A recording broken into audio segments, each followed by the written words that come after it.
बीड जिल्ह्यातील परळी तालुक्यातील वनक्षेत्र जे परिसर आहे आंबेजोगाई ह्याच्यातून लागवडीतून अंबलवाडीमध्ये तर गेल्या वर्षी जे जुने झाडं होते, जुने झाडं त्यांनी काढून नवीन लागवड केली झाडांची. पण त्याच्यामध्ये जवळजवळ 20-20 हेक्टरचे दोन हे त्यांचे 64,000 झाडं लावलेत. पण त्याच्यामध्ये आज बी एक बी झाड जिवंत नाहीये. पण जे जुने झाडं काढून नवीन झाडं ज्यांनी त्यांनी लावलेत, त्यांनी जे जुने झाडं तोडलेले त्यांची परमिशन कुणाची घेतलेली नाही.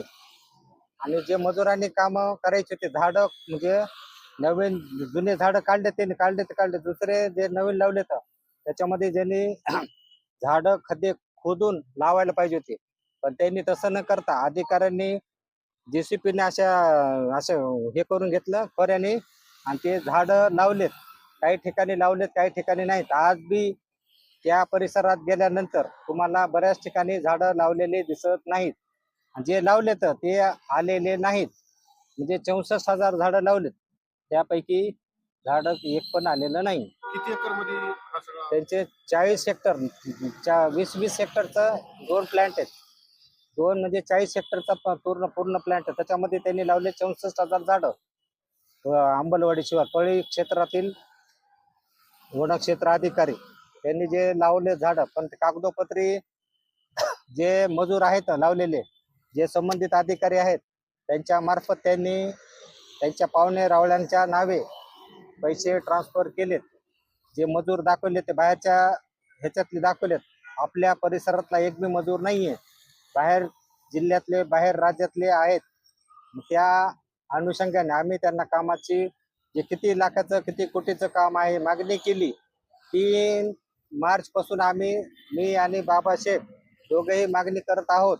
पण त्यांनी अधिकाऱ्यांनी कुठल्याही प्रकारचे आम्हाला ओढीची उत्तरे दिली आहेत. आम्ही गेली 3 महिने झालं या संदर्भात पाठपुरावा करायला. आम्ही मुंबईला गेलोत, मंत्रालयामध्ये गेलोत, वन विभागाकडे गेलोत, औरंगाबादला गेलोत, मुख्यमंत्र्यांना पत्र तिथं मुंबईला जाऊन दिले. त्यांच्या इन्व्हेस्टमेंट आमच्याकडे आहेत. गेली 3 महिने झाले आम्ही पाठपुरावा करायला लागलो. पण त्यांनी कामाचं एस्टिमेट दिले नाही, न कुठल्या प्रकारची माहिती दिली नाही. टाळाटाळ करायला लागले. तुमची मागणी? आमची मागणी की एवढीच आहे की त्यांनी जी एस्टिमेट आहे कामाचं ते पूर्णतः आम्हाला द्यावं. किती 1 कोटीचं 80 लाखाचं किती लाखाचं काम आहे त्यांनी आम्हाला माहिती द्यावी. जे मजूर आहेत मजुरामार्फत त्यांनी कामं दाखवलेत त्यांचं आम्हाला खाते निहाय म्हणजे बँकेच्या मार्फत ज्यांनी ते त्यांचे पगार काढलेत ना, जे झाडं लागवड करणारे मजूर आहेत त्यांचं आम्हाला हे द्यावं बँकेचं स्टेटमेंट. आणि पुन्हा त्यांनी जी लावलेली झाडं आहेत सगळे ते आम्हाला प्रत्यक्ष पाहणी करून कलेक्टर साहेबांनी तिथं पाहणी पथक पाठवावं आणि त्याच्यामध्ये चौकशी समितीमध्ये आम्हा दोघांचा पण समावेश करून घ्यावा. चौकशी झाल्यानंतर योग्य ते कारवाई कलेक्टर साहेबांनी करावी अशी आमची विनंती आहे. किती दिवस तुमचं उपोषण चालणार आहे? आता जोपर्यंत आमचा न्याय भेटत नाही आम्हाला तोपर्यंत आम्ही उठणार नाही. आम्हाला त्यांनी एस्टिमेट द्यायला पाहिजे.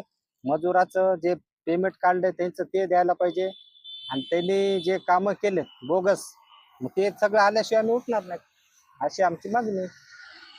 शिवराय जय भीम. मी बाळासाहेब मोरे पाटील, प्रदेशाध्यक्ष, शिवशक्ती भीमशक्ती विचारमणी.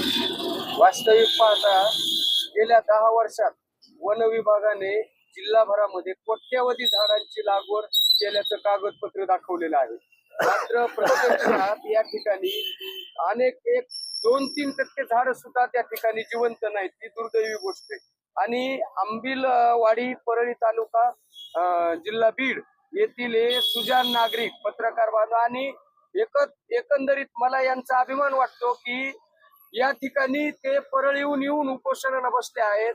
आणि ह्या जे वन विभागाच्या गलतान कारभाराबद्दल त्यांनी जो आवाज उठवलेला आहे. वन विभाग हा वास्तविक पाहता बीड जिल्हा हा राज्यामध्ये सगळ्यात कमी वृक्ष लागवडीचा जिल्हा म्हणून ओळखला जातो. परंतु इथं मोठ्या प्रमाणावर गेल्या अनेक वर्षापासून हा जो भ्रष्टाचार सुरू आहे त्याला थेट जिल्हाधिकाऱ्यांनी सुद्धा पाठीमाग एका दिवसात झाडं मोठ्या प्रमाणावर 1 कोटी झाडं लावण्याचा जो विक्रम केला.